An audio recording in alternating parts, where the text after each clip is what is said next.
আসসালামু আলাইকুম রহমতুল্লাহি ওবরাকাতুহ। আলহামদুলিল্লাহি ওয়াহদা ওয়াসসালাতু ওয়াসসালামু আলা মান লা নাবিয়্যা বা'দা ওয়া আলা আলিহি ওয়া সাহবিহি ওয়া মাওয়ালা। রোড টু সাকসেস কর্তৃক আয়োজিত প্রতি মঙ্গলবারের দ্বীনি হালাকা, দ্বীনি মাজলিসে অনলাইন এবং অফলাইনের মাধ্যমে উপস্থিত সম্মানিত দর্শক শ্রোতা, দিনদার মুসলিম ভাই এবং বোনেরা, আল্লাহ রাব্বুল আলামিনের দরবারে কোটি কোটি শুকরিয়া যে মহান রব্বুল আলামিন আমাদেরকে নির্দিষ্ট সময়ে আল্লাহ রাব্বুল আলামিনের নাজিলকৃত কালামে হাকিম থেকে কয়েকটি আয়াতে কারিমার সংক্ষিপ্তভাবে তাফসীর করার এবং শোনার তৌফিক দিয়েছেন। সে মহান রব্বুল আলামিনের শুকর আদায় করি, সকলে বলি আলহামদুলিল্লাহ। সম্মানিত ভাই ও বোনেরা, আজকে আমরা যে সূরা থেকে তাফসীর করব, আমাদের রোড টু সাকসেসের ধারাবাহিক তাফসীরে গত তাফসীরে আমরা সূরা সোয়াদ শেষ করেছিলাম।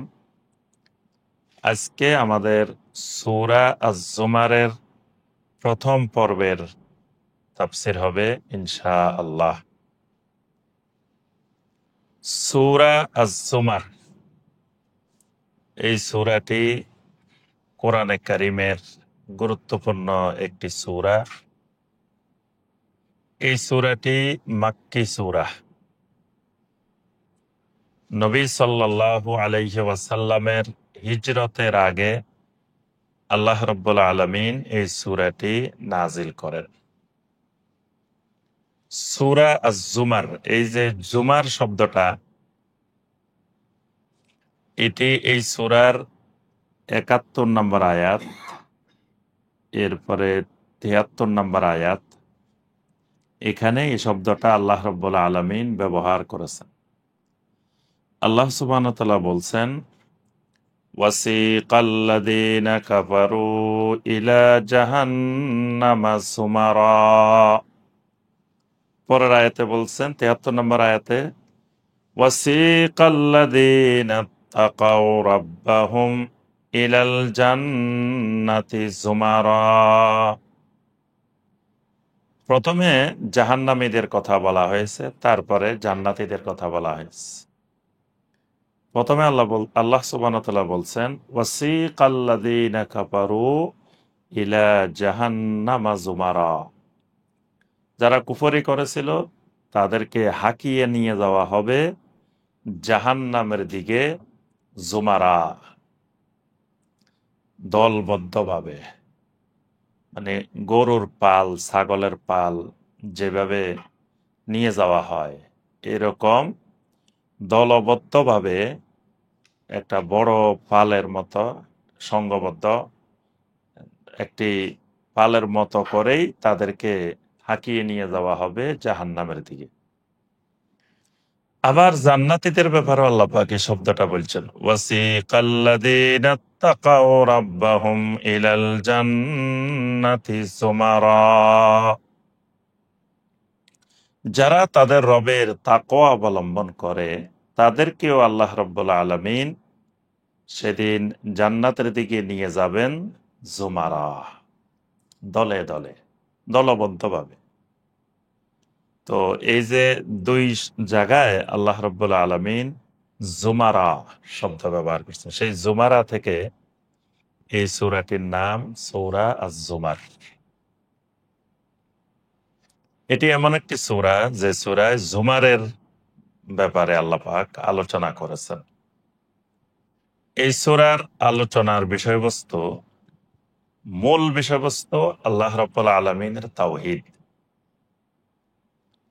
নবী সাল্লাল্লাহু আলাইহি ওয়াসাল্লাম আরবের মুশরিকদের কাছে দাওয়াত উপস্থাপন করতেছিলেন যে, ইয়া আইয়ুহান নাস কুলু লা ইলাহা ইল্লাল্লাহ তুফলিহু।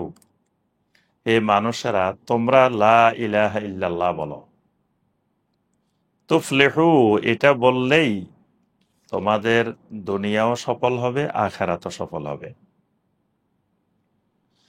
আরবের মানুষগুলো বুঝতেছে না যে আমরা তো মুসলিম আগে থেকেই আছি। তাদের কথা, তাদের বক্তব্য, আমরা তো মুসলিম আছি, আমরা তো আল্লাহকে মানি, আল্লাহকে আমরা বিশ্বাস করি। তারপরে আমরা এই যে মাবুদ গুলো নির্ধারণ করেছি, এই যে মূর্তিগুলো আমরা ঠিক করেছি, এগুলো তো আমরা কোনো খারাপ মানুষের মূর্তি বানাইনি। সবগুলা বড় বড় আল্লাহর ওলিদের মূর্তি বানাইছি আমরা। আর এদেরকে তো আমরা বানাইতাম না, এদেরকে তো আল্লাহ ক্ষমতা দিয়েছেন। আল্লাহ যেহেতু এদেরকে ক্ষমতা দিয়েছেন, এই জন্য আমরা এদের মাধ্যমে আল্লাহর নিকটবর্তী হতে চাই, আল্লাহর মুকাররাবিন হতে চাই। কারণ আল্লাহকে তো সরাসরি পাওয়া যাবে না, মাধ্যমে পাইতে হবে। তাহলে এদের মাধ্যমে আমরা আল্লাহ পাইতে চাই।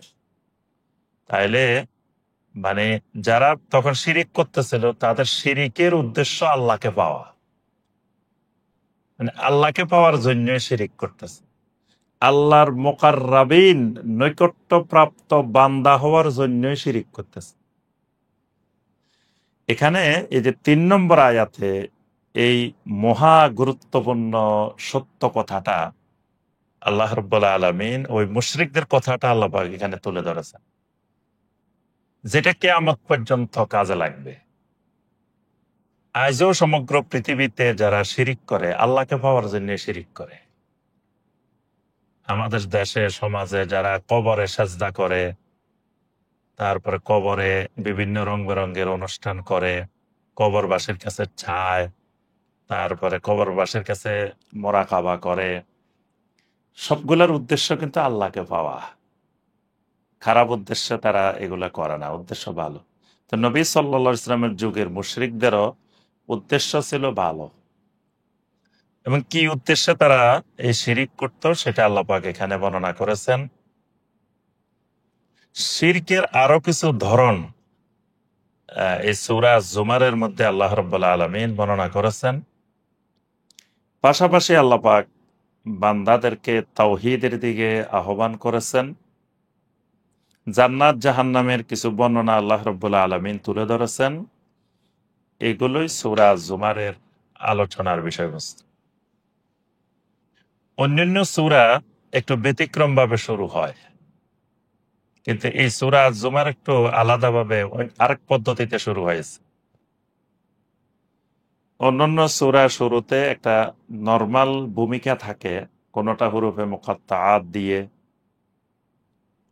কোনোটা থাকে আল্লাহর প্রশংসা দিয়ে, কোনোটা থাকে একটা গুরুত্বপূর্ণ কোনো একটা বিষয়ের কথা বলে। কিন্তু এখানে আল্লাহ পাক শুরুই করেছেন তানসিরুল কিতাবি মিনাল্লাহিল আসিসিল হাকিম। তানজিলুল কিতাব, এই কিতাবটি তানজিল করা হচ্ছে মিনাল্লাহ, কার পক্ষ থেকে? আল্লাহর পক্ষ থেকে। কিতাবটা তানজিল হচ্ছে আল্লাহর পক্ষ থেকে। আল্লাহকে দুইটা পরিচয়, এখানে আল্লাহ পাক দুইটা পরিচয়, দুইটা নাম উল্লেখ করেছেন, আল আজিজ, আল হাকিম। যিনি আজিজ, মহাপরাক্রমশালী, শক্তিশালী। আরেকটা হলো আল হাকিম, যিনি মহান হিকমতের মালিক, যিনি প্রজ্ঞাময়।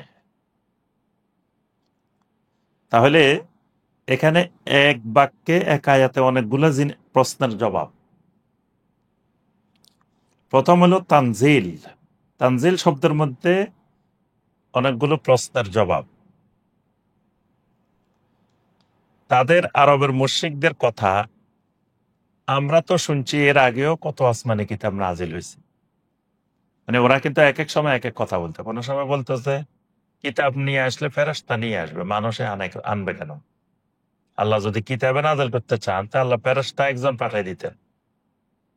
আবার আরেক সময় বলতো না, মানুষে আসছে, ঠিক আছে, অসুবিধা নেই, তো আগে আমরা শুনছি মুসা আলাইহিসসালামের কাছে কিতাব আসছে, ঈসা আলাইহিসসালামের কাছে কিতাব আসছে, তো ওগুলা তো একসাথে নাজিল হয়েছে। এটা আবার দেখি কালকে 5 আয়াত, অমুক দিন 10 আয়াত, অমুক দিন 20 আয়াত, এইভাবে নাজিল হয় কেন?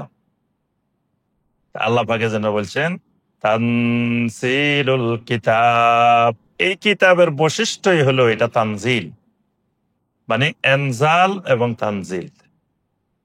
এটা আরবি দুইটা শব্দ, দুই বাব থেকে, একটা বাবে তাফিল থেকে, একটা বাবে ফাল থেকে। তো এনজাল মানে একসাথে নাজিল হওয়া, পুরা কোরআন একসাথে নাজিল হয়ে যাবে, এটা হলো এনজাল।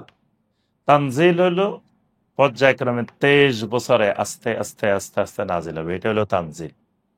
তো কোরআনের আগে যত আসমানি কিতাব পৃথিবীতে আসছে সবগুলা ছিল এনজাল, একসাথে নাজিল হয়ে যায়। শুধু কোরআনে কারিমটাই আল্লাহ রাব্বুল আলামিন পৃথিবীতে 2 পদ্ধতিতে নাজিল করছেন, এনজালও করছেন, তানজিলও করছেন। এজন্য সূরা আল কদরের মধ্যে বলছেন ইন্না আনসালনাহু ফি লাইলাতিল কদর, আমি তো লাইলাতুল কদরের রাত্রিতে এই কিতাবটাকে এনজাল করেছি। এনজাল করেছে মানে একসাথে অবতীর্ণ করেছে। তাহলে লাইলাতুল কদরে এই কিতাব একসাথে নাজিল হয়েছে। কোথা থেকে কোথা? লাউহে মাহফুজ থেকে দুনিয়ার প্রথম আকাশে বাইতুল ইজ্জত নামক স্থানে একসাথে নাজিল হয়েছে। বাইতুল ইজ্জত থেকে দুনিয়াতে পর্যায়ক্রমে 23 বছরে আস্তে আস্তে নাজিল হয়েছে। এটা হলো তানজিল। আল্লাহ পাক প্রথমেই এই প্রশ্নগুলোর জবাব দিয়ে দিয়ে শুরু করছেন তানজিলুল কিতাব। এই কিতাবটা তানজিল হচ্ছে, ধারাবাহিকভাবে পর্যায়ক্রমে নাজিল হচ্ছে। তাদের প্রশ্ন, কিতাব এটা কে বানায়? কেউ বলতেছে ফেরেশতারা, কেউ বলতেছে জিনেরা বানায়, কেউ বলতেছে কোনো কবি কোনো পণ্ডিতে বানায় দিয়ে যায়, মুহাম্মদ সাল্লাল্লাহু আলাইহি ওয়াসাল্লাম আমাদেরকে বলে। তা আল্লাহ পাক বলতেছেন না, তানজিলুল কিতাবি মিনাল্লাহ, এই কিতাব তো নাজিল হয় আল্লাহর পক্ষ থেকে, এটারে তানজিল করে আল্লাহ। এবার প্রশ্ন হইতে পারে কোন আল্লাহ? তা আল্লাহ নিজের 2টা পরিচয় দিচ্ছেন, সেই আল্লাহ আজিজ এবং হাকিম। ইন্না আনসালনা ইলাইকাল কিতাবা বিল হক, আগে বাক্যটাকে ইনডাইরেক্ট বলা হয়েছে যে আল্লাহর পক্ষ থেকে কিতাবটা তানজিল হয়। এবার আল্লাহ সরাসরি নিজের দিকে নিসবত করে, আল্লাহ নিজের থেকে বলতেছেন ইন্না আনসালনা ইলাইকাল কিতাবা বিল হক, অবশ্যই আমি এই কোরআনকে আনসাল করি আপনার উপরে, বিল হককে, সত্য সহকারে। আগে বলছেন তানজিল, এবার কিন্তু আল্লাহ বলছেন ইন্না আনজালনা, আমি এই কোরআনকে আপনার উপরে আনজাল করি, মানে একসাথে অবতীর্ণ করে দিছি। একসাথে কখন অবতীর্ণ করে দিছি? ওই যে লাইলাতুল কদরের রাত্রিতে। বিল হককে, এটাকে সত্য সহকারে, হক সহকারে। হক সহকারে মানে কি? পৃথিবীর কোন মানুষ, কোন জিন যদি হক খোঁজে তো এই কিতাবের মধ্যে পাবে। এই কিতাবে যা বলা হয়েছে তাই হক, এই কিতাবের বিপরীত যা হবে সব বাতিল। দ্বিতীয় হলো, এই কিতাব হক সহকারে মানে এটা আল্লাহ পাক এমনি খেলাধুলার চলে নাজিল করেন নাই, এটার একটা সুনির্দিষ্ট গঠন কাঠামো আছে। এটার প্রত্যেকটা শব্দ, প্রত্যেকটা বাক্য একটা সুনির্দিষ্ট কাঠামো, অলংকার দিয়ে, ব্যাকরণ দিয়ে, তারপরে ভাষা বিজ্ঞান দিয়ে এই কোরআন নাজিল করা হয়েছে। আবার এই কোরআনের প্রতিটা কথা চ্যালেঞ্জেবল, চ্যালেঞ্জ দিয়ে নাজিল করা হয়েছে। এই জন্য এটাকে বলা হয় বিল হক, সত্য সহকারে। ফাবুদিল্লাহ মুখলিসাল লাহুদ্দিন, অতএব ফাবুদিল্লাহ, ও নবী আপনি আল্লাহর গোলামি করেন। অন্য কাউকে কিন্তু সম্বোধন করা হয়নি, সম্বোধনটা প্রথমে নবীকে, ফাবুদিল্লাহ, অতএব আপনি আল্লাহর গোলাম হয়ে যান। যেহেতু কোরআন নাজিল করছে আপনার উপরে, এজন্য আল্লাহ পাক সম্বোধনটা এইভাবে করছেন যে ফাবুদিল্লাহ, অতএব আপনি প্রথমে নিজে আল্লাহর গোলাম হয়ে যান। মুখলিসাল লাহুদ্দিন, কিরকম গোলাম হইবেন? আল্লাহর জন্য দিনকে একেবারে খালেস করে, দিনকে খালেস করা মানে তাওহিদ। তাওহিদের আরেক পরিভাষা কোরআনে মুখলেস আল্লাহুদ্দিন, মানে দিনকে আল্লাহর জন্য খালেস করা, মানে ইসলাম দিন একমাত্র আল্লাহর জন্য, মানে আল্লাহ যেটা বলবেন এটাই দিন। এটাকে বলা হয় মুখলেস আল্লাহুদ্দিন। তাওহিদের আরেক নাম ইখলাস। তো এখানে আল্লাহ পাক বলছে খালি আপনি আল্লাহর গোলাম হলে হবে না, গোলামটা হইতে হবে মুখলেস আল্লাহুদ্দিন, দিনকে আল্লাহর জন্য খালেস করে। তাহলে বোঝা গেল কোন ব্যক্তি আল্লাহর ইবাদত করলে সেটা আল্লাহর ইবাদত হবে না যতক্ষণ না ইবাদতটা হবে বিল ইখলাস, ইখলাসের সাথে। এখানে আরো একটি প্রশ্নের জবাব আছে, সেটা হলো আল্লাহ পাক নবীকে বলছেন। অনেকের মনে প্রশ্ন হতে পারে, মনে হয় আমরা সবাই আল্লাহর গোলাম, রাসূল মনে হয় আল্লাহর গোলাম না, আল্লাহর সমকক্ষ বানাই ফেলতে পারে। এই জন্য আল্লাহ পাক রাসূলকে লক্ষ্য করে বলতেছেন ফাবুদিল্লাহ, আপনি আল্লাহর গোলাম হয়ে যান। তাহলে রাসূল আল্লাহর গোলাম, তাহলে দুনিয়ার কোন মানুষ রাসূলের গোলাম হইতে পারে না। রাসূলের গোলাম হওয়াটা শিরিক। বাংলাদেশে অনেক মানুষ কিন্তু রাসূলের গোলাম বলে যে আমি মুহাম্মদ সাল্লাল্লাহু আলাইহি ওয়াসাল্লামের গোলাম, আমি রাসূল সাল্লাল্লাহু আলাইহি ওয়াসাল্লামের গোলাম। হ্যাঁ, তা আল্লাহ পাক রাসূলকে বলতেছেন আপনি আল্লাহর গোলাম হয়ে যান। তো রাসূল যেখানে আল্লাহর গোলাম, সেখানে এক গোলামের অন্য মানুষ গোলাম হইতে পারে না। আলা লিল্লাহিদ দীনুল খালিস, আর জেনে রাখো দিন খালেস হবে একমাত্র আল্লাহর জন্য। দিনকে খালেস করো একমাত্র আল্লাহর জন্য, মানে তাওহীদে আহলুত তাওহীদ হয়ে যাও। ওয়াল্লাযীনা ইত্তাখাযু মিন দুনিহি আউলিয়া মা না'বুদুহুম ইল্লা লিয়ুকাররিবুনা ইলাল্লাহি যুলফা। এই বাক্যটার মধ্যে, এই আয়াতে কারিমায় আল্লাহ পাক এক মহা যুগান্তকারী কথা যেটা বলে দিয়েছেন। তো মুশরিকদের কাছে নবী সাল্লাল্লাহু আলাইহি ওয়াসাল্লাম জিজ্ঞাসা করলেন যে আচ্ছা তোমরা নিজে হাতে এদেরকে বানাও, আবার নিজে হাতে বানাই তার ইবাদত করো, যে নিজেকে নিজে রক্ষা করতে পারে না, যাকে রক্ষা করতে তোমাদেরকে দরকার হয়, তো তার ইবাদত করো কেন তোমরা? তো তখন তাদের জবাব যে আমরা তো তাদের ইবাদত করি ইল্লা লিয়ুকাররিবুনা ইলাল্লাহি যুলফা, যে এরা তো সবাই আল্লাহর ওলি ছিলেন, যাদের আমরা মূর্তি বানাইছি এরা সব আল্লাহর ওলি, আল্লাহর মুকাররাবিন বান্দা। সুতরাং এরা আমাদেরকে আল্লাহর নিকটবর্তী করে দিবে। জুলফা, জুলফা মানে একেবারে দ্রুত গতিতে, তাড়াতাড়ি, মানে এদের ইবাদত করলে দ্রুত গতিতে তাড়াতাড়ি সহজেই শর্টকাট রাস্তায় আল্লাহর মুকাররাবিন হয়ে যাওয়া যাবে। ওয়াল্লাযীনা ইত্তাখাযু মিন দুনিহি আউলিয়া, আর যারা আল্লাহকে বাদ দিয়ে অন্যান্য অভিভাবক গ্রহণ করে, অন্যান্য বন্ধুদেরকে গ্রহণ করে। আউলিয়া মানে এখানে বন্ধু, আউলিয়া মানে অভিভাবক।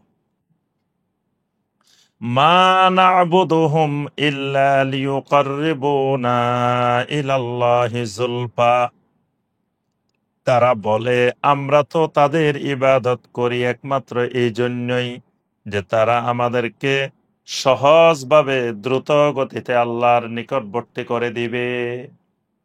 আল্লাহর নিকটবর্তী হওয়ার জন্য আমরা এদের ইবাদত করি, অন্য উদ্দেশ্যে করি না। উদ্দেশ্য দেখেন কত খালেস, যে আমরা শিরিক করি, তারা থেকে শিরিক মনে করতেছে না, তারা মনে করতেছে যে আমরা তো আল্লাহর মুকাররাবিন হওয়ার জন্য এদের ইবাদত করতেছি, খারাপ উদ্দেশ্যে করতেছি না। ইন্নাল্লাহা ইয়াহকুমু বাইনাহুম ফীমা হুম ফীহি ইখতালিফুন, অবশ্যই আল্লাহ রাব্বুল আলামিন তাদের মধ্যে ফয়সালা করে দিবেন। ফীমা হুম ফীহি ইখতালিফুন, যেই বিষয়ে তারা পরস্পরে মতবিরোধ করতেছে, ইখতিলাফ করতেছে। এখানে আরেকটা বিষয়ের আল্লাহ পাক ইঙ্গিত দিচ্ছেন যে কিয়ামত হওয়া এই জন্যই জরুরি, হাশরের ময়দানে বিচার হওয়া এই জন্যই জরুরি।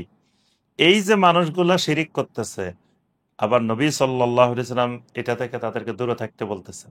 এই যে একটা বিরোধ তাদের মধ্যে, এই বিরোধের একটা ফয়সালা করার জন্য একটা দিন দরকার। তো অবশ্যই আল্লাহ পাক ওই দিন ফয়সালা করে দিবেন, যে বিষয় নিয়ে আজকে তাদের মধ্যে মতবিরোধ চলতেছে। ইন্নাল্লাহা লা ইয়াহদি মান হুয়া কাযিবুন কাফফার। অবশ্য আল্লাহ রাব্বুল আলামিন হেদায়েত দান করেন না ওই মানুষগুলাকে, যেই মানুষগুলা বড় ধরনের মিথ্যাবাদী, বড় ধরনের কুফরিকারী। লাউ আরাদাল্লাহু আন ইয়াত্তাখিযা ওয়ালাদান। আচ্ছা, এবার কেউ কেউ কয় যে শোনেন, এই যে আমরা যাদেরকে মাবুদ বানাইছি এরা অনেকে আল্লাহর ছেলে। সেখানে ঈসা আলাইহিস সালামের মূর্তিও ছিল কিন্তু কাবার ভিতরে। কাবার 360 জনের মধ্যে ঈসা আলাইহিস সালামের মূর্তিও ছিল, মারিয়াম আলাইহিস সালামের মূর্তিও ছিল। এবং নবী সাল্লাল্লাহু আলাইহি সাল্লাম যখন এই মক্কা বিজয়ের পরে ভাঙতেছিলেন, তখন নবী সাল্লাল্লাহু আলাইহি সাল্লাম দেখে বলেন, আহারে, এই আল্লাহর নবী সারা জীবন শিরিকের বিরুদ্ধে সংগ্রাম করে গেছেন, তারই মূর্তি বানাই এখানে ঢুকে ফেলছে, মানে তাকে শিরিকের কেন্দ্রবিন্দু বানাই ফেলছে।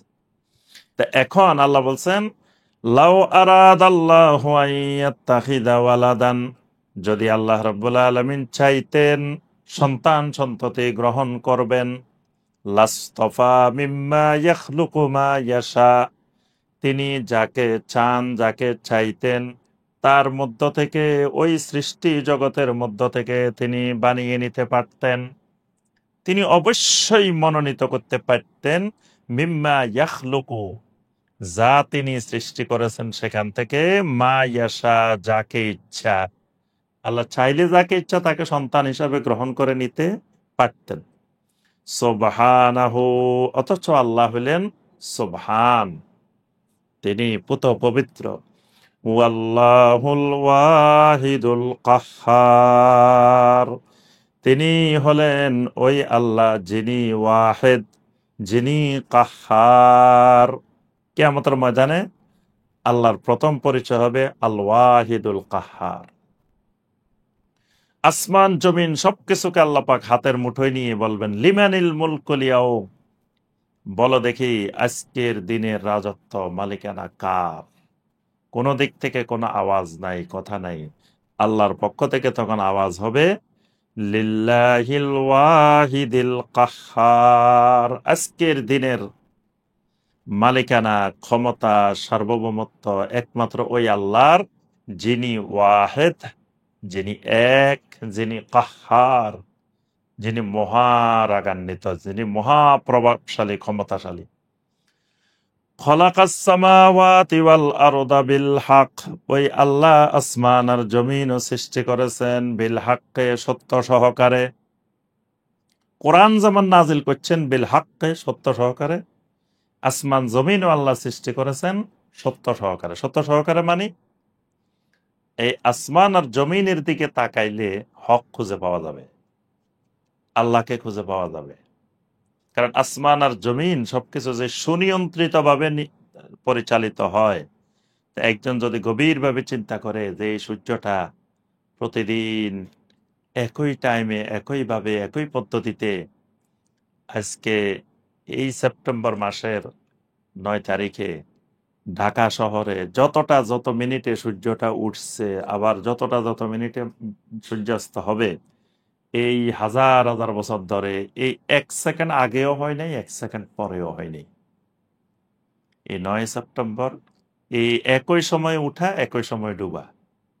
তাহলে এই সুনিয়ন্ত্রণ নিশ্চয় কোনো একজন করতেছেন, কারণ নিয়ন্ত্রণ না থাকলে এটা এইভাবে পরিচালিত হতো না।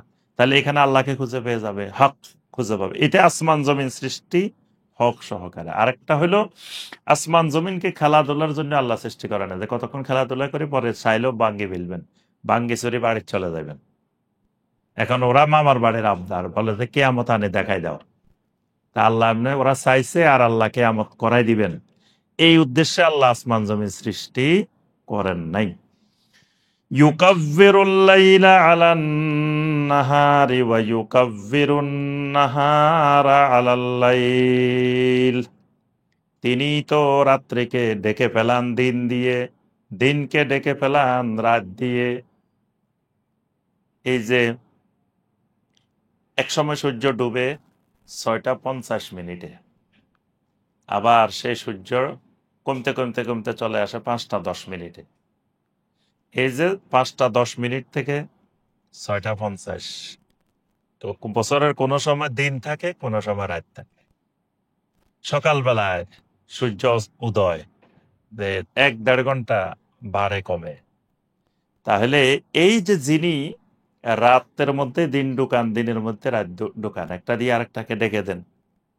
আবার যিনি রাতের পর দিন, দিনের পর রাত, রাত আসলে দিন চলে যায়, দিন আসলে রাত চলে যায়। এই যে যিনি এই পরিবর্তন ঘটান, তিনি হলেন আল্লাহ। তিনি আসমান জমি সৃষ্টি করেছেন। ওয়াসাখারা শামসা ওয়াল কামার, এবং যিনি সূর্য এবং চন্দ্রকে নিয়ন্ত্রিত করে দিয়েছেন। কুল্লুন ইয়াজরি লিআজালিম মুসাম্মা। কুল্লুন, এই সব কিছুকে, চন্দ্র সূর্য দিন রাত্রি আসমান জমিন সব কিছু, ইয়াজরি লিআজালিম মুসাম্মা, এই সব কিছু পরিচালিত হয়, সব কিছু সাঁতার কাটে, সব কিছু পরিভ্রমণ করে, লিআজালিম মুসাম্মা, একটি সুনির্ধারিত সময় পর্যন্ত। আল্লাহ পাক একটি সময় ঠিক করে দিয়েছেন, ওই সময় পর্যন্ত এরা এভাবেই পরিভ্রমণ করতে থাকবে, এভাবেই চলতে থাকবে। আল্লাহ হুয়াল আজিজুল গাফফার, যিনি এই পরিভ্রমণের জন্য নির্ধারণ করে দিয়েছেন, তিনি হলেন আজিজ, তিনি হলেন গাফফার।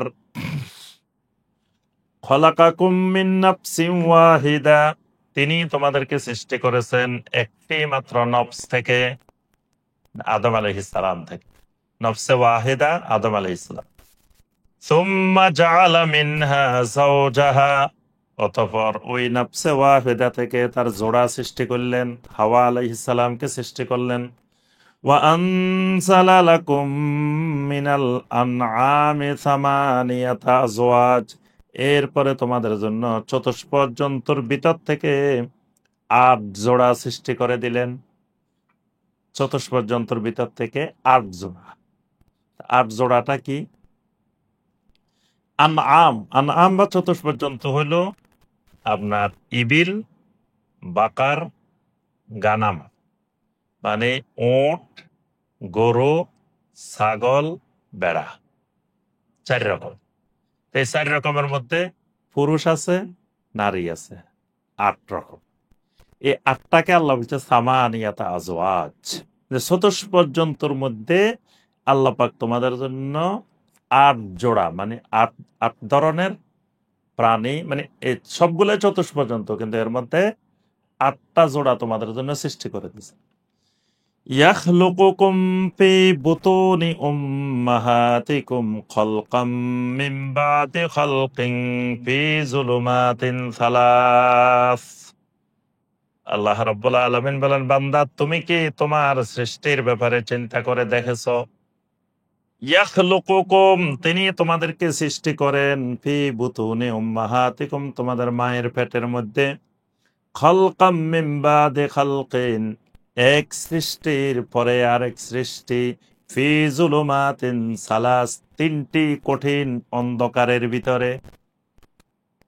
এক সৃষ্টির পরে এক সৃষ্টি, এক সৃষ্টির পরে এক সৃষ্টি, মানে প্রথমে এটা থাকে নুতফা, নুতফা থেকে হয় আলাকা, আলাকা থেকে 40 দিন পরে পরে পরিবর্তন।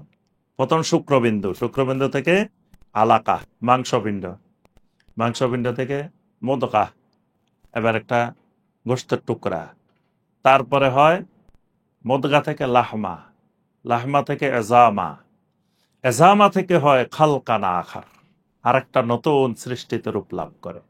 মানে প্রথমে শুক্রবিন্দু, এই যে কতগুলো পরিক্রমার মধ্য দিয়ে লাস্টে যায় খালকানা আখার, নতুন এক সৃষ্টি। কোথায়? ফি যুলুমাতিন সালাস, 3টি গভীর অন্ধকারের ভিতরে। সৃষ্টির প্রক্রিয়াটা চলে 3টা গভীর অন্ধকারে। 3টা গভীর অন্ধকার মানে প্রথমে পেটের, মায়ের পেটের উপরে দিয়ে যে একটা পর্দা, তারপরে জরায়ুর একটা পর্দা, জরায়ুর ভিতরে আবার আরেকটা ঝিল্লি, আরেকটা পর্দা, তার ভিতরে এই প্রক্রিয়াটা চলে। এটাকে আল্লাহ পাক বলছেন 3টা গভীর অন্ধকার। শুধু একটা না, 3টা আবরণ দিয়ে, যাতে একেবারে পৃথিবীর সমস্ত কিছু থেকে তাকে বিচ্ছিন্ন করে, শুধুমাত্র মায়ের নারীর সাথে সম্পৃক্ত করে। এই গভীর একটা অন্ধকার জগতের মধ্যে বান্দা তোমার সৃষ্টিটা পর্যায়ক্রমিক এইভাবে চলতে থাকে। সুবহানাল্লাহ। যালিকুমুল্লাহু রাব্বুকুম, এই যে সৃষ্টির প্রক্রিয়া চালান, তিনি হলেন তোমাদের রব আল্লাহ। লাহুল মুলকু, সমস্ত রাজত্ব, ক্ষমতা, মালিকানা একমাত্র তার।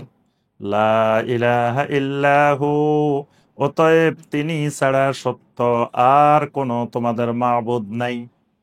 ফাআন্না তুসরাফুন, আর তোমাদেরকে কোন দিকে ফিরিয়ে নেওয়া হচ্ছে, তোমাদেরকে কোন দিকে নেওয়া হইতেছে?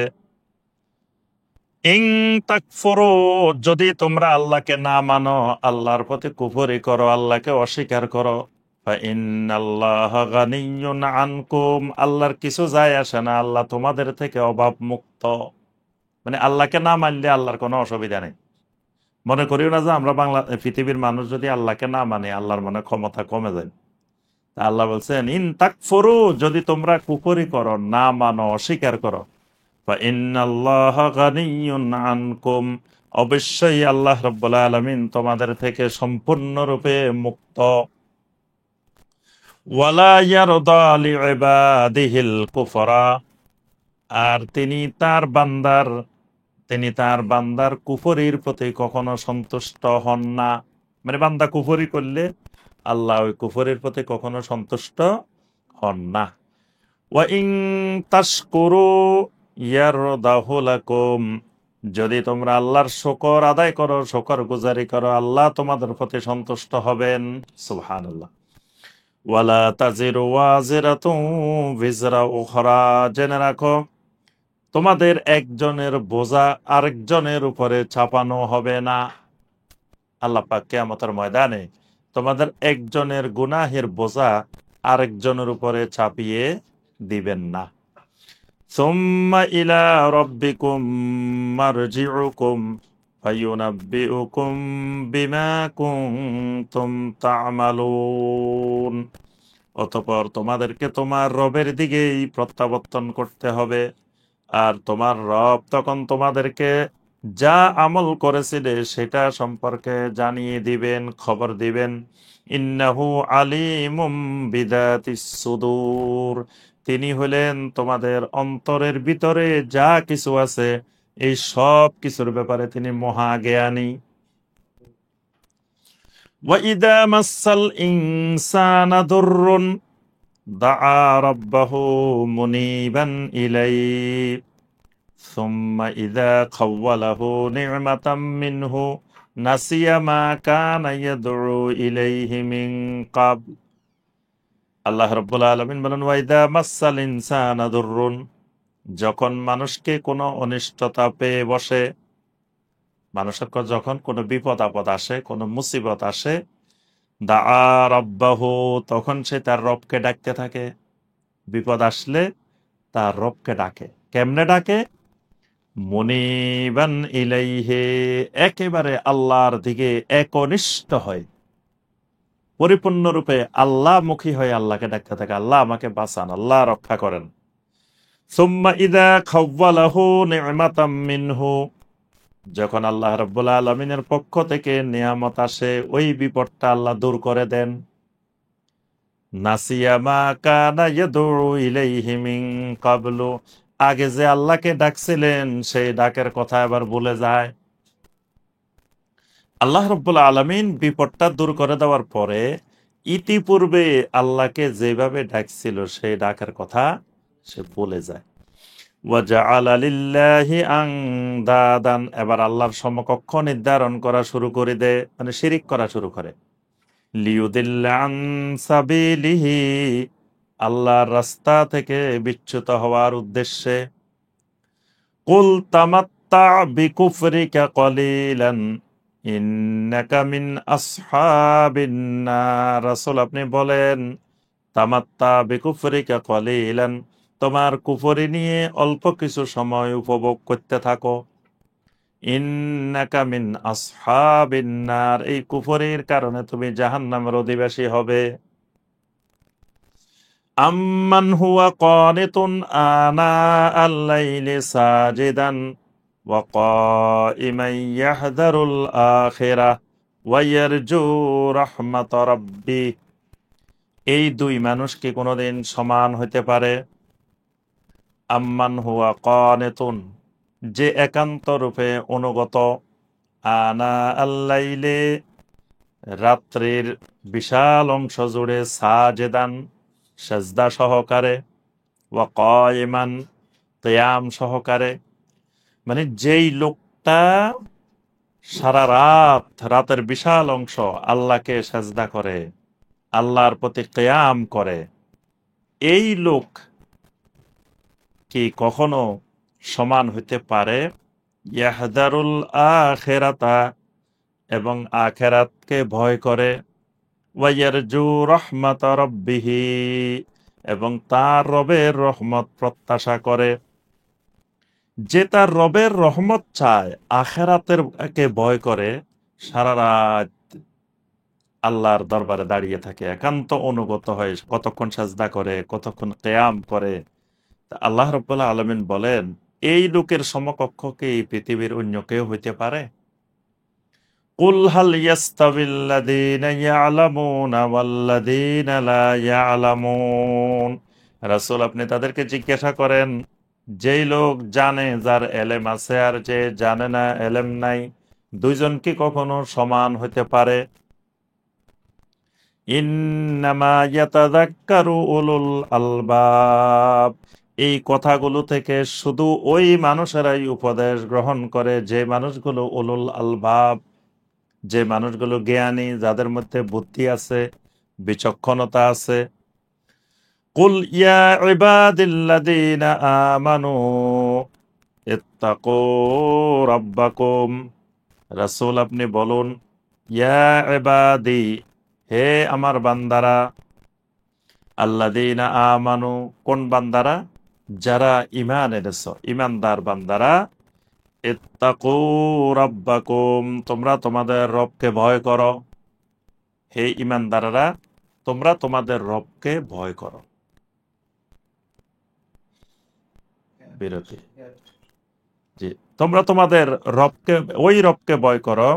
লিল্লাযীনা আহসানু ফি হাযিহিদ দুনিয়া হাসানা, যিনি, লিল্লাযীনা আহসানু ফি হাযিহিদ দুনিয়া হাসানা, যিনি এই দুনিয়ার মধ্যে তোমাদেরকে অনেক সুন্দর সুন্দর হাসানা প্রদান করেছেন। ওয়া আরদুল্লাহি ওয়াসিআহ, আর আল্লাহর জমিন হলো প্রশস্ত। ইন্নামা ইউওয়াফাস সাবিরুনা আজরাহুম বিগাইরি হিসাব। আর আল্লাহ রাব্বুল আলামিন যারা সাবিরুন, যারা ধৈর্যশীল, তাদেরকে আল্লাহ রাব্বুল আলামিন হিসাববিহীন উজরাত, হিসাববিহীন প্রতিদান আল্লাহ পাক প্রদান করবেন। এই সূরা জুমারের 10 নম্বর আয়াতে কারিমা, যেটি আল্লাহ পাক বলছেন যে ঈমানদার বান্দাদেরকে ঘোষণা দিয়ে দেওয়ার জন্য যে তোমরা ইত্তাকু রাব্বাকুম, তোমরা তোমাদের রবকে ভয় করো, যিনি তোমাদেরকে এই দুনিয়াতে বিভিন্ন ধরনের হাসানা, বিভিন্ন ধরনের কল্যাণ যিনি তোমাদেরকে দান করেন। আর এখানে আল্লাহ পাক আরেকটি কথা বলছেন যে আমার বান্দাদেরকে, ঈমানদারদেরকে এটাও বলে দেন যে, মানে যেই বান্দাগুলো হাসানা কাজ করতেছে, দুনিয়াতে ভালো কাজ করতেছে, এদেরকে তাকওয়ার কথা বলেন। প্রথম বলা হয়েছে, মানে ঈমানদার বান্দাদেরকে দুইটা কথা বলতে বলা হয়েছে। প্রথম কথা, ইত্তাকু রাব্বাকুম, যে তোমরা তোমাদের রবকে ভয় করো। লিল্লাযীনা আহসানু ফি হাযিহিদ দুনিয়া হাসানা, যারা এই দুনিয়াতে হাসানা কাজ করে, কল্যাণকর কাজ করে। আরেকটা হলো, তাদেরকে বলেন ওয়া আরদুল্লাহি ওয়াসিআহ, আল্লাহর জমিন প্রশস্ত। তা আল্লাহর জমিন প্রশস্ত, এই কথাটা এখানে মাঝখানে বলার কারণ কি? যেই সময়ে এই আয়াতে কারিমা নাজিল হচ্ছিল, সেই সময়ে সাহাবাই কেরামদের উপরে কঠিন আকারে নির্যাতন চলতেছিল। এই সময়ে আমের ইবনে ফুহায়রা রাদিয়াল্লাহু তাআলা আনহুর উপরে নির্যাতন, আলু ইয়াসার অর্থাৎ ইয়াসার রাদিয়াল্লাহু তাআলা আনহু, সুমাইয়া রাদিয়াল্লাহু তাআলা আনহা, আম্মার ইবনে ইয়াসার রাদিয়াল্লাহু তাআলা আনহু, বেলাল ইবনে রাবাহ রাদিয়াল্লাহু তাআলা আনহু, তারপরে মুসাব ইবনে উমায়ের রাদিয়াল্লাহু তাআলা আনহু, আব্দুল্লাহ ইবনে মাসউদ রাদিয়াল্লাহু তাআলা আনহু, এইভাবে সাহাবায়ে কেরামের উপরে বিভিন্নভাবে শারীরিকভাবে নির্যাতন চলতেছিল। এমনকি খাব্বাব ইবনে আরাত্তি রাদিয়াল্লাহু তাআলা আনহু, যাকে জ্বলন্ত কয়লার উপরে শোয়ায় রাখা হয়েছিল, জ্বলন্ত কয়লার উত্তাপে তার পিঠের সবগুলো চামড়া, চর্বি, গোশত ঝলসে গিয়েছিল। তো সেই সময়ে আল্লাহ পাক এখানে সাহাবায়ে কেরামদেরকে হিজরতের নির্দেশ দিয়েছেন, প্রথম হিজরত। তো প্রথম হিজরতটা যেটা মক্কা মুকাররমা থেকে হাবশায় যে হিজরতটা ছিল, তো এখানে এই জন্য আল্লাহ পাক বলে দিয়েছেন ওয়া আরদুল্লাহি ওয়াসিআহ, ইমানদার বান্দাদেরকে বলে দেন যে আল্লাহর জমিন এত ছোট না যে এখানে নির্যাতিত হয়ে এখানেই থাকতে হবে। আল্লাহর জমিন অনেক প্রশস্ত, মানে যেখানে সে নিরাপত্তা পাবে, নিরাপদ মনে করবে, সেখানে সে যেন হিজরত করে। এই আয়াত নাজিলের পরেই নবী সাল্লাল্লাহু আলাইহি ওয়াসাল্লাম সাহাবায়ে কেরামদেরকে আস্তে আস্তে হাবশার দিকে হিজরত করার জন্য নির্দেশ দিয়েছিলেন। আবার আল্লাহ পাক যারা এই হিজরত করবে এদেরকে বেগাইরে হিসাব উজরত দিবেন, এটাও ওয়াদা করছেন।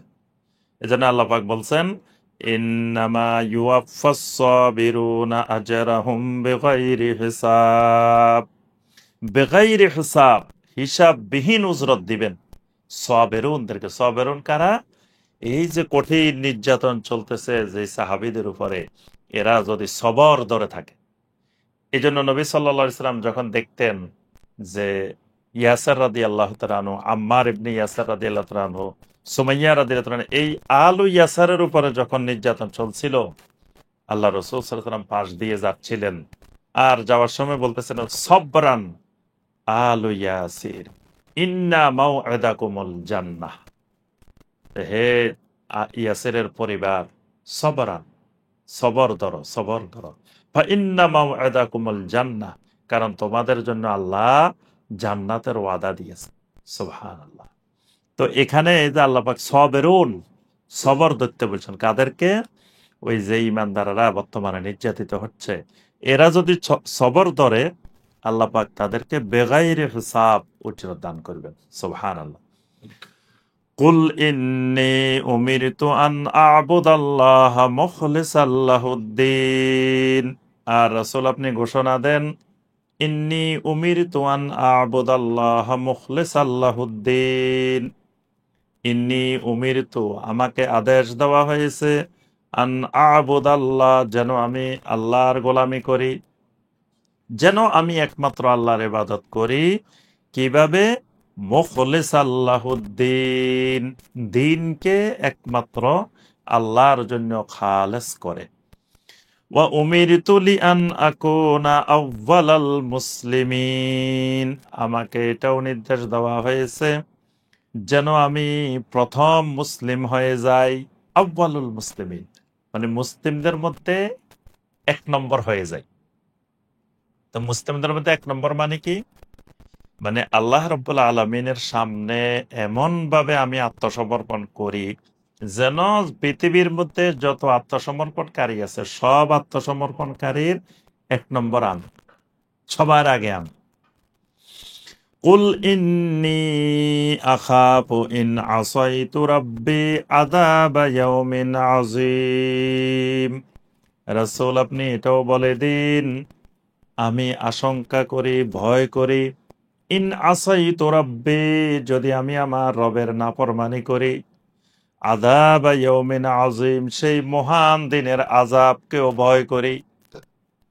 যদি আমি আল্লাহর কোনো নাফরমানি করে ফেলি তা আমার রব আমাকে ওই মহান দিনে ইয়াউমে আযীমে যে আযাব দিবেন, ওই আযাবকেও আমি ভয় করি।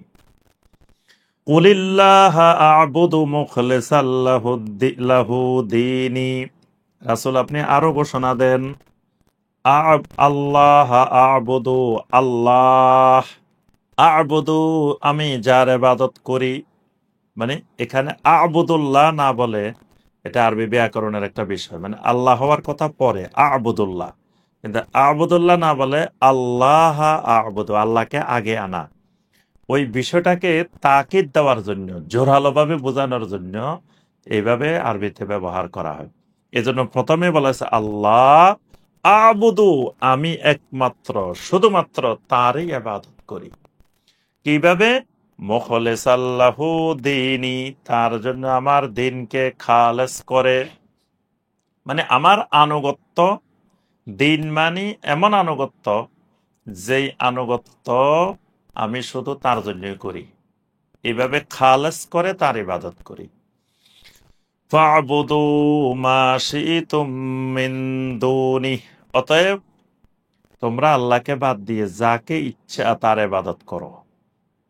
তার অর্থ এই নয় যে অনুমোদন দিয়ে দেওয়া হয়েছে যে এবার যার ইচ্ছা তার ইবাদত করা। এটার অর্থ হলো যে আমি কিন্তু আল্লাহ ছাড়া কারো ইবাদত করবো না, বাকিটা এবার তোমাদের ইচ্ছা, তোমাদেরটা তোমাদের বিষয়, আমি তো তোমাদেরকে জোর করতে পারবো না। কিন্তু আমি কিন্তু ঘোষণা দিচ্ছি না, আমি একমাত্র খালেস ভাবে শুধু আল্লাহর ইবাদত করব। কুল ইন্নাল খাসিরিনাল্লাযীনা খাসিরু আনফুসাহুম ওয়া আহলিহিম ইয়াওমাল কিয়ামাহ, রাসূল আপনি এটা ঘোষণা দেন, খাসিরিন তো তারা, দুর্ভাগ্যবান তারা, ক্ষতিগ্রস্ত মানুষ তো তারাই, আল্লাযীনা খাসিরু আনফুসাহুম ওয়া আহলিহিম, যারা নিজেরা এবং যাদের আহালকে কিয়ামতের দিন ক্ষতিগ্রস্ত করে ফেলছে। কিয়ামতের দিন যারা নিজেরা ক্ষতিগ্রস্ত হবে, আহালকে ক্ষতিগ্রস্ত করবে, এই মানুষগুলাই হলো প্রকৃত খাসিরিন, ক্ষতিগ্রস্ত। আলা যালিকা হুয়াল খুসরানুল মুবিন, জেনে রাখো এটাই হলো সুস্পষ্ট ক্ষতিগ্রস্ততা, এটাই হলো সুস্পষ্ট পরাজয়। লাহুম মিন ফাওকিহিম যুলালুম মিনান নারি ওয়া মিন তাহতিহিম যুলাল, ওই মানুষগুলোর উপরের দিকেও থাকবে আগুনের ছায়া, নিচের দিক থেকেও থাকবে আগুনের ছায়া। এখানে আল্লাহ পাক জাহান্নামের একটি চিত্রায়ন করেছেন, যে জাহান্নামের এই মানুষগুলো যারা ক্ষতিগ্রস্ত হবে, এদের উপরেও থাকবে জাহান্নামের ছায়া, নিচেও থাকবে জাহান্নামের আগুনের ছায়া। অর্থাৎ আগুন এত ভয়ঙ্কর প্রকট আকার ধারণ করবে, চারিদিকে ছায়া থাকবে। যালিকা ইউখাউযিফুল্লাহু বিহি ইবাদাহু ইয়া ইবাদি ফাত্তাকুন, যালিকা ইউখাউযিফুল্লাহু বিহি ইবাদাহ, আর এটাই আল্লাহ রাব্বুল আলামিন তিনি নিজেই তার বান্দাদেরকে ভয় দেখাচ্ছেন, ভীতি প্রদর্শন করতেছেন, মানে সতর্ক হওয়ার জন্য আল্লাহ স্বয়ং নিজেই তার বান্দাদেরকে ওই জাহান্নামের আগুনের ছায়াগুলো সম্পর্কে সতর্ক করে দিচ্ছেন। ইয়া ইবাদি, অতএব হে আমার বান্দারা, ফাত্তাকুন, একমাত্র আমাকে ভয় করো, আমার তাকওয়া অবলম্বন করো। ওয়াল্লাযীনা ইজতানাবুত তাগুতা আন ইয়াবুদুহা ওয়া আনাবু ইলাল্লাহি লাহুমুল বুশরা, সুবহানাল্লাহ। ওয়াল্লাযীনা ইজতানাবুত তাগুত, যারা তাগুতকে পরিহার করবে, যারা তাগুত ছেড়ে দিবে, তাগুত থেকে দূরে থাকবে, আন ইয়াবুদুহা, তাগুতের ইবাদত করা থেকে, তাগুতের ইবাদত করাকে যারা ছেড়ে দিবে, পরিহার করবে। ওয়া আনাবু ইলাল্লাহ, আনাবু মানে এনাবা, এনাবা একটা ইবাদত, এনাবা মানে আল্লাহর দিকে এমন ভাবে ফিরে আসা আর ডাইনে বামে কোনো দিকে তাকায় না, এইরকম ফিরে আসাটাকে বলা হয় এনাবা। এই সূরার মধ্যে আছে, আল্লাহ পাক বলছে আনিবু ইলা রাব্বিকুম, বান্দা তুমি একেবারে পুরাপুরি আমি আল্লাহর দিকে ফিরে আসো, আনিবু।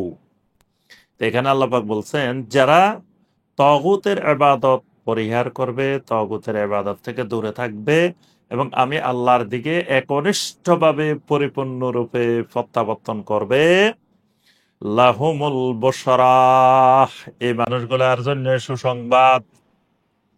ফাবাশশির ইবাদ, অতএব আমার এই বান্দাগুলোকে সুসংবাদ শুনিয়ে দিন। সুবহানাল্লাহ। কোন বান্দা? আল্লাযীনা ইয়াসতামিউনাল কাওলা, যেই বান্দাগুলো আমার কথা শুনে। সুবহানাল্লাহ। তাহলে যে বান্দা কথাই শুনে না, কথা কোনগুলো? আল্লাহর কোরআন। কোরআন হলো আল্লাহর কথা। তা আল্লাহ বলছে যে বান্দাগুলো আমার কথা শুনে, তাহলে যারা কোরআন শুনে তাদেরকে আপনি সুসংবাদ দেন। ফায়াত্তাবিউনা আহসানা, এরপরে ওই আমার কথার সুন্দর কথার ইত্তেবা করে। তার অর্থ কি আল্লাহর কথা কি সুন্দর আর অসুন্দর আছে? অসুন্দর নাই, সবই আহসানা। আল্লাহ বলেন যে আমার কথা খালি সুন্দর না, আহসানা। যত কথা আছে সব কথার সুন্দর, সবচাইতে সুন্দর কথা। ইসমে তাফদীল, আহসানা। একেবারে সবচাইতে সুন্দর কথা আমার কথা, সেই কথার অনুসরণ করে। উলাইকাল্লাযীনা হাদাহুমুল্লাহ, এই মানুষগুলাই, এই বান্দাগুলোই তারা যাদেরকে আল্লাহ হেদায়েত দান করেন। সুবহানাল্লাহ। তাহলে হেদায়েত পাওয়ার শর্ত কি? আল্লাহর কথা শুনতে হবে, তারপর আল্লাহর কথা মানতে হবে। শুনলে মানলে তারপরে হেদায়েত পাবে। এখন আল্লাহর কথা কোরআন শুনেও না, মানেও না, তাই হেদায়েত পাবে কিভাবে? হেদায়েত পেতে হলে কোরআনের কাছে আসতে হবে। ওয়া উলাইকা হুম উলুল আলবাব, এই মানুষগুলাই বিচক্ষণ, এই গুলাই বুদ্ধিমান। আফামান হাক্কা আলাইহি কালিমাতুল আযাবি আফা আনতা তুনকিযু মান ফিন্নার। আফামান হাক্কা আলাইহি কালিমাতুল আযাব, যেই মানুষটার উপরে আযাবের কালেমা সত্য হয়ে গেছে, মানে আযাব দেওয়ার সিদ্ধান্ত আল্লাহর পক্ষ থেকে এসে গেছে। আপা আনতা তুনকিযু মান ফিন্নার, যে মানুষটা জাহান্নামে চলে যাবে, আপনি কি তাকে রক্ষা করতে পারবেন? রাসূলকে প্রশ্ন করতেছে, রাসূল আপনি কি ওই মানুষটাকে রক্ষা করতে পারবেন যে মানুষটাকে আল্লাহ পাক আযাব দেওয়ার সিদ্ধান্ত দিয়ে দিবেন? অর্থাৎ আল্লাহ কাউকে জাহান্নামে দিলে নবী সাল্লাল্লাহু আলাইহি সাল্লাম তাকে বাঁচানোর কোনো ক্ষমতা নাই। আল্লাহ যখন চাইবেন যে একে জাহান্নামে দিবেন না, তখনই আল্লাহ অনুমতি দিবেন নবী সাল্লাল্লাহু আলাইহি সাল্লামকে শাফাআত করার জন্য। কিন্তু যাকে আল্লাহ চাইবেন জাহান্নামে দিবেন, তাকে আল্লাহ পাক শাফাআতের অনুমতি দিবেন না।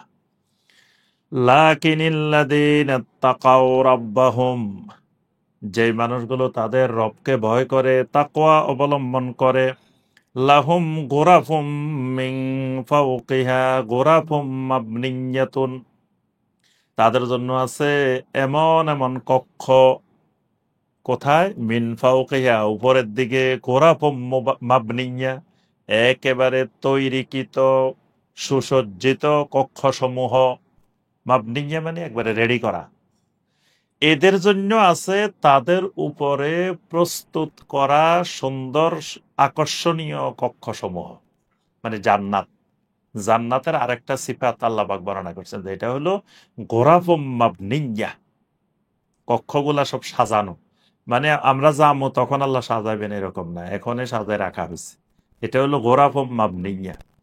তাজরি মিন তাহতিহাল আনহার, এই জান্নাতের তলদেশ দিয়ে নহর সমূহ প্রবাহিত। ওয়াদাল্লাহ, আল্লাহ এরকম কক্ষ দিবেন, এই জান্নাত দিবেন, এটা আল্লাহর ওয়াদা, আল্লাহর অঙ্গীকার। লা ইউখলিফুল্লাহুল মিআদ, আল্লাহ যখন কোনো অঙ্গীকার করেন, চুক্তি করেন, এটা আল্লাহ কখনো ভঙ্গ করেন না। আলাম তারা আন্নাল্লাহা আনসালা মিনাস সামাই মাআন, আর তোমরা কি লক্ষ্য করো না? আলাম তারা, দুনিয়ার মানুষ, তোমরা কি লক্ষ্য করে দেখো না? আন্নাল্লাহা আনসালা মিনাস সামাই মাআন, আল্লাহ রাব্বুল আলামিন কেমন করে তোমাদের জন্য আসমান থেকে পানি অবতীর্ণ করেন।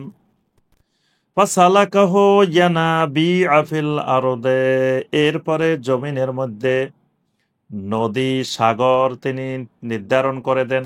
ইয়ানাবি, ইয়ানাবি ইয়াম্বু এর বহুবচন ইয়ানাবি, ইয়ানাবি মানে এই পানি নাজিল হয়, এই পানি আবার বিভিন্ন খাল, বিল, নদী, নালা, সাগর হয়ে প্রবাহিত হয়। তো ওই সাগর, নদী, নালা এগুলো আল্লাহ তৈরি করে দেন।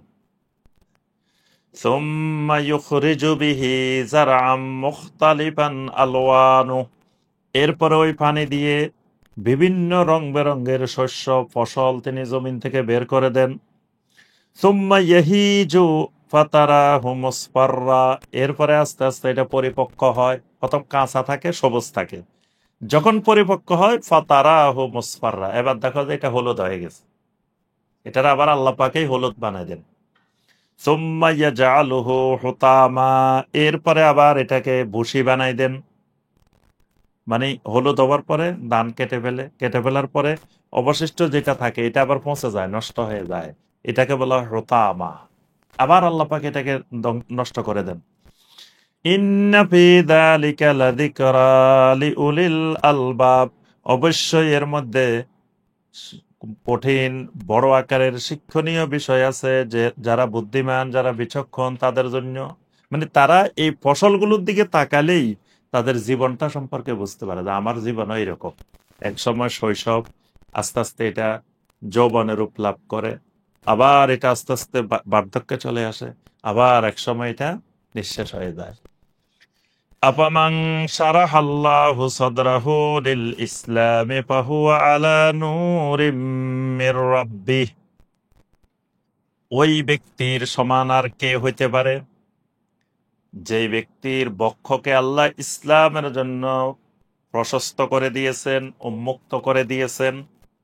বক্ষকে ইসলামের জন্য উন্মুক্ত করে দেওয়া, এটার অর্থ হলো মানে সঠিক ইসলাম কোনটা, সত্যিকারের দিন কোনটা, এটা বুঝতে পারা।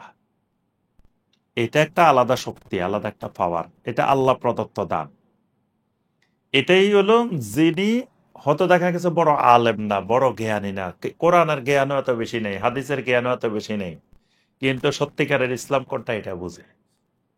এটাকে বলা হয় যে আল্লাহ তার বক্ষকে উন্মুক্ত করে দিয়েছেন।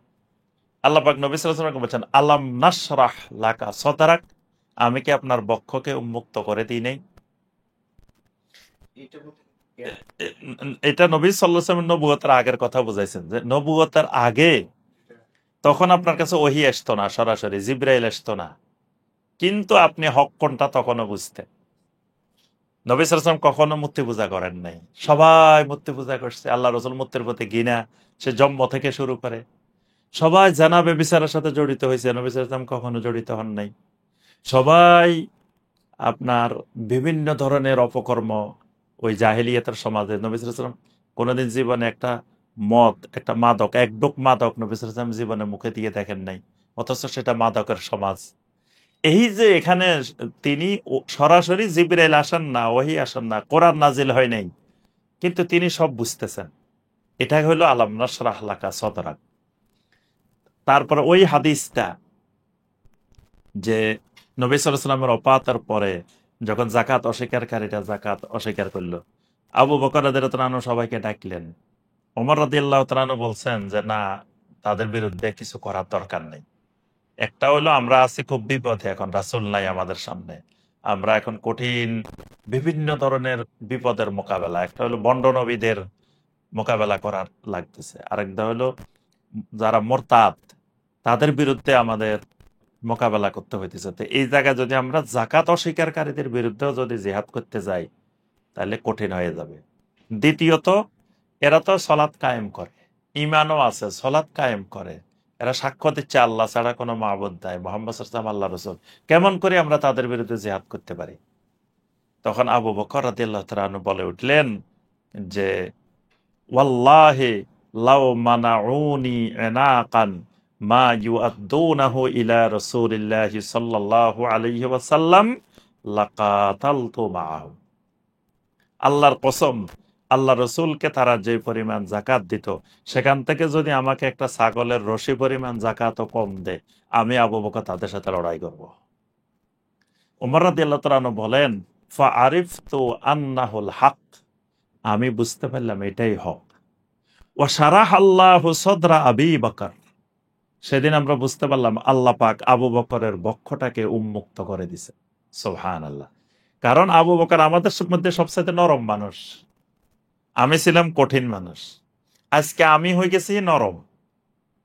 আবু বকর যখন চেয়ারে বসছেন, আল্লাহর হুকুমের ব্যাপারে, আল্লাহর আইনের ব্যাপারে আবু বকর হয়ে গেছে কঠোর। তাহলে এই ওমর বলতেছেন যে এই হকটা আবু বকর বুঝতে পারছেন, আমরা বুঝতে পারি নাই। এটা আল্লাহ পাক আবু বকরের বক্ষকে উন্মুক্ত করে দিয়েছে। তো এখানে আল্লাহ পাক বলেন, আফামান শারাহাল্লাহু সাদরাহু লিল ইসলাম, ওই ব্যক্তির সমকক্ষ কে হইতে পারে যে ব্যক্তির বক্ষটাকে আল্লাহ ইসলামের জন্য উন্মুক্ত করে দিয়েছেন। ফাহুয়া আলা নূরিম মির রাব্বিহি, ওই মানুষটা তার রবের পক্ষ থেকে নূরের উপরে আছে। সুবহানাল্লাহ। আল্লাহ প্রদত্ত একটা নূরের উপরে আছে সে লোকটা, যে লোকটা হককে বুঝতে পারে। ফাওয়াইলুল লিল কাসিয়াতি কুলুবুহুম মিন যিকরিল্লাহ, যে মানুষগুলোর অন্তরগুলো আল্লাহর জিকির থেকে কঠিন হয়ে গেছে, ওই কঠিন অন্তরগুলোর জন্য ধ্বংস অনিবার্য। মানে যার বক্ষকে আল্লাহ ইসলামের জন্য মুক্ত করেন নাই, তার বিপরীত কি? এদের বক্ষগুলো আল্লাহর জিকির থেকে গাফেল হয়ে গেছে, কঠিন হয়ে গেছে, অন্তর কঠিন হয়ে গেছে। তো যাদের এরকম কঠিন, তাদের জন্য ধ্বংস অনিবার্য। উলাইকা ফি দালালিম মুবিন, এই মানুষগুলো প্রকাশ্য গোমরাহির মধ্যেই আছে। আল্লাহু নাজ্জালা আহসানাল হাদিসে কিতাবাম মুতাশাবিহাম মাসানিয়া তাকশাইরু মিনহু জুলুদুল্লাযীনা ইয়াখশাউনা রাব্বাহুম। আল্লাহ হলেন তিনি, আল্লাহ হলেন তিনি নাজ্জালা আহসানাল হাদিস, যিনি সর্বোত্তম সবচেয়ে সুন্দর হাদিস অবতীর্ণ করেন। এখানে আবার নাজ্জালা, ওই প্রথম বলছেন তানজিল, তিনি আল্লাহ যিনি তানজিল করেন, মানে তিনি ওই কোরআনকে নাজিল করেন, তানজিল করেন। কোরআনের আরেকটা সিফাত আল্লাহ পাক ব্যবহার করছেন, আহসানাল হাদিস। আহসানাল হাদিস সবচাইতে সুন্দর হাদিস, মানে কোরআনের আরেক সিফাত, আরেক গুণ হলো আহসানাল হাদিস। এজন্য কোরআনের আরেক নাম হাদিস, একটা রাসূলের হাদিস আর একটা আল্লাহর হাদিস। এজন্য কেউ যদি বলেন যে আমি হাদিসের অনুসারী, তাহলে সে কোরআনেরও অনুসারী, সুন্নাহরও অনুসারী। হাদিস শব্দটা ব্যাপক। তো এখানে আল্লাহ পাক বলছেন যে আল্লাহ তিনি আহসানুল হাদিস অবতীর্ণ করেন, কিতাবাম মুতাশাবিহান। এটা এমন একটা কিতাব যেটা মুতাশাবিহান, মানে এটার মধ্যে সাদৃশ্য আছে। পূর্বেকার আসমানি কিতাবগুলোর সাথে এটা একটা মুতাশাবি, একটা সাদৃশ্য আছে। আবার এটা মাসানিয়া, এটা বারবার, মানে একই বিষয়ে বারবার আসে। এটা বারবার তেলাওয়াত করতে হয়, বারবার বুঝতে হয়, বারবার মানতে হয়। এই কিতাবের বৈশিষ্ট্য হলো মাসানি। যে সলাতের কথা আল্লাহ বলছেন, এজন্য সবাই মিলে 1 মাস আদায় করলাম, শেষ তা না। এটা বারবার বারবার বারবার, মানে এই কোরআনের আমলগুলো সব পুরা জীবন বারবার করতে হয়। এই জন্য আল্লাহ পাক বলছে এটা এমন একটা কিতাব মুতাশাবিহাম মাসানি। আর এই কিতাবের বৈশিষ্ট্য হলো আরেকটা, তাকশাইরু মিনহু জুলুদুল্লাযীনা ইয়াখশাউনা রাব্বাহুম, যে মানুষগুলো তাদের রবকে ভয় করে, এই মানুষগুলোর চামড়া শিহরিত হয়ে উঠে। মানে কোরআন শুনলে তাকশাইরু মিনহু, এই মানুষগুলোর চামড়া উপরের থেকে শিউরে উঠে, গা শিউরে উঠে। কাদের? আল্লাযীনা ইয়াখশাউনা রাব্বাহুম, যে মানুষগুলো তাদের রবকে ভয় করে। সুম্মা তালিনু জুলুদুহুম ওয়া কুলুবুহুম ইলা যিকিরিল্লাহ, এই শিহরিত চামড়াগুলো আস্তে আস্তে কোমল হয়, নরম হয়। কিসের দ্বারা? ইলা যিকিরিল্লাহ, আল্লাহর জিকিরের দ্বারা। সুবহানাল্লাহ। এই মানুষগুলার, যে মানুষগুলা রবকে ভয় করে, প্রথমে এদের চামড়া শিহরে উঠে, এরপরে আস্তে আস্তে আস্তে আস্তে এদের চামড়া এবং কলব, এটা নরম হয়, কোমল হয়, ইলা জিক্রিল্লাহ, আল্লাহর জিকিরের দ্বারা। আল্লাহর জিকিরের দ্বারা মানে যখন কোরআনের কথাগুলো শুনে তখন তাদের চামড়া শিউরি উঠে, এরপরে যখন আমল করা শুরু করে, কোরআন বাস্তবায়ন করা শুরু করে, এবার তাদের অন্তর, তাদের চামড়া নরম হয়ে যায়। এটাই আল্লাহর জিকির। যালিকা হুদাল্লাহি ইয়াহদি বিহি মান ইয়াশা, এটাই হলো আল্লাহ রাব্বুল আলামিনের হেদায়েত। তিনি যাকে চান এই হেদায়েতটা দান করেন। ওয়া মান ইউদ্লিলিল্লাহু ফামা লাহু মিন হাদ, যাকে আল্লাহ রাব্বুল আলামিন হেদায়েত দিবেন না তার জন্য কোনো হেদায়েতকারী নাই। সে জমিনে আর কোনো হেদায়েতকারী আল্লাহ ছাড়া কাউকে কখনো কোথাও খুঁজে পাবে না। অর্থাৎ একমাত্র হেদায়েতকারী আল্লাহ রাব্বুল আলামিনই। হেদায়েত আল্লাহর পক্ষ থেকে আসতে হবে। আফামান ইয়াত্তাকি বিওয়াজহিহি সুআল আযাবি ইয়াউমাল কিয়ামাহ, ওই মানুষটার সমান কি কেউ হইতে পারে যেই মানুষটা তার চেহারা দিয়ে, ইয়াত্তাকি বিওয়াজহিহি, তার চেহারা দিয়ে আল্লাহকে ভয় করে, মানে যার চেহারার মধ্যে আল্লাহর ভয় আছে, তাকওয়া আছে। সুআল আযাবি ইয়াউমাল কিয়ামা, কিয়ামতের দিনের কঠিন আযাবের, মন্দ আযাবের, মানে আযাবের অনিষ্টতাকে যে লোকটা ভয় করে। ওয়াকিলা লিয-যালিমিনা যুকু মা কুনতুম তাকসিবুন, যেদিন জালেমদেরকে বলা হবে তোমরা যা উপার্জন করেছিলে তার স্বাদ আস্বাদন করো। ওই দিনের আযাবের অনিষ্টতাকে এই লোকটা ভয় করে। তা আল্লাহ বলেন এই লোকের সমান পৃথিবীতে আর কেউ কি হইতে পারে? আল্লাহ পাক এখানে কথাগুলো প্রশ্নবোধক ভাবে বলতেছেন। কাযযাবাল্লাযীনা মিন ক্বাবলিহিম ফাআতাহুমুল আযাবু মিন হাইসু লা ইয়াশউরুন। এবার আল্লাহ পাক মক্কার এই মুশরিকদেরকে আল্লাহ পাক ধমক দিচ্ছেন যে কাযযাবাল্লাযীনা মিন ক্বাবলিহিম, তাদের আগে যারা দুনিয়াতে এসেছিল তারাও এরকম মিথ্যা প্রতিপন্ন করেছিল। ফাআতাহুমুল আযাবু মিন হাইসু লা ইয়াশউরুন, এরপরে তাদের উপরে আযাব এমন ভাবে এসে গেছে যে দিক থেকে আযাব আসার তারা কল্পনাও করে নাই, উপলব্ধিও করতে পারে নাই। ফাআযাকাহুমুল্লাহুল খিজিয়া ফিল হায়াতিদ দুনিয়া, দুনিয়ার জীবনে আল্লাহ রাব্বুল আলামিন তাদেরকে লাঞ্ছনার স্বাদ আস্বাদন করাইলেন। ওয়ালা আযাবুল আখিরাতি আকবার, আখিরাতের আযাব তো আরো বড়, মানে এটা শেষ আযাব না, আখিরাতের আযাব আরো বড়, আকবার। লাউ কানু ইয়ালামুন, যদি তারা জানতো। ওয়ালাকাদ দরাবনা লিন-নাসি ফি হাযাল কুরআনি মিন কুল্লি মাসাল, আল্লাহ পাক বলেন আমি দুনিয়ার মানুষের জন্য এই কোরআনের মধ্যে কত রকমের দৃষ্টান্ত আমি উপস্থাপন করেছি। লাআল্লাহুম ইয়াতাযাক্কারুন, যেন এই মানুষগুলো এখান থেকে উপলব্ধি করে, বুঝে, উপদেশ গ্রহণ করে। আল্লাহ পাক বলেন আমি কতভাবে এই কোরআনের মধ্যে মানুষকে বুঝাইছি। ওয়ালাকাদ দরাবনা লিন-নাস, মানুষের জন্য আমি উপস্থাপন করেছি ফি হাযাল কোরআন, এই কোরআনের মধ্যে মিন কুল্লি মাসাল, প্রত্যেক রকমের দৃষ্টান্ত, মানে যত রকমে বুঝানো যায় মানুষকে ততভাবে আমি আল্লাহ এই কোরআনের মধ্যে বুঝাই। কেন বুঝাই? লাআল্লাহুম ইয়াতাযাক্কারুন, যেন মানুষ এখান থেকে উপদেশ গ্রহণ করে। কোরআনান আরাবিয়ান, আমি কোরআনকে আরবি ভাষায় নাজিল করছি। এখানেও আরবি ভাষার কথা বললেন, যাতে প্রথমে যাদের কাছে যাচ্ছে কোরআনটা তারা তো আরবি ভাষী, যাতে তারা ভালো করে বুঝে, তারা বুঝলে বাকিদেরকে বুঝাই দিতে পারবে। এই জন্য আমি কোরআনকে আরবের মানুষের কাছে ইংরেজি ভাষায় কোরআন নাজিল করিনি, আরবের মানুষ আরবিতে নাজিল করছে। আর আরবিটা এমন এক ভাষা, এটা পৃথিবীর সকল ভাষার মধ্যে এটা সবচেয়ে অলংকারপূর্ণ ভাষা এবং এটা সহজ ভাষা। মানে আমরা হয়তো মানে ভিন্ন ভাষা হওয়ার কারণে আমাদের কাছে কঠিন মনে হয়, কিন্তু আরবি ভাষাটা পৃথিবীর মধ্যে সবচাইতে সহজ ভাষা। আরবির চাইতে আমাদের বাংলা কঠিন, অনেক কঠিন ভাষা। আল্লাহ পাক বলছেন কোরআনটাকে আমি আরবি ভাষায় নাজিল করছি। গায়রা যি ইওয়াজিন, খালি আরবি ভাষায় না, এটা গাইরা দি আওয়াজিন। এই কোরআনে কারিমের মধ্যে আমি কোনো বক্রতাও রাখিনি, কোনো কথার মধ্যে, কোনো আলোচনার মধ্যে কোনো বক্রতা নাই।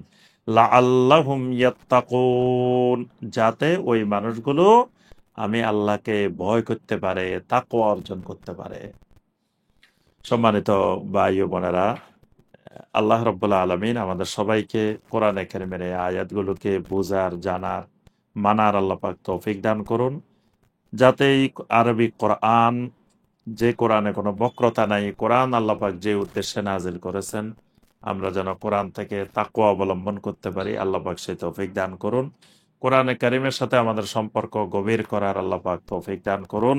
আল্লাহ রব্বুল আলমিন আমাদেরকে কিয়ামতের ময়দানে এই কোরআনকে আমাদের জন্য শাফাতকারী বানিয়ে দিন, কোরআন আমাদের পক্ষের হুজ্জাত বানিয়ে দিন। আল্লাহ রব্বুল আলমিন আমাদেরকে এই কোরআনে কারিমের মাধ্যমে অন্তরের সকল রোগগুলো আল্লাহ পাক দূর করে দিন। রোড টু সাকসেসের এই কোরআনে কারিমের খেদমতকে আল্লাহ পাক কবুল ও মঞ্জুর করে নিন। আল্লাহ পাক এই খেদমতের উসিলায় দুনিয়া আখিরাতে সকল বিপদ আপদ মুসিবত থেকে আল্লাহ পাক আমাদেরকে হেফাজত করুন। আমিন ইয়া রাব্বাল আলামিন। সুবহানাকা আল্লাহুম্মা বিহামদিকা আশহাদু আল্লা ইলাহা ইল্লা আনতা আস্তাগফিরুকা ওয়া আতুবু ইলাইক। ওয়াসসালামু আলাইকুম ওয়া রাহমাতুল্লাহি ওয়া বারাকাতুহু।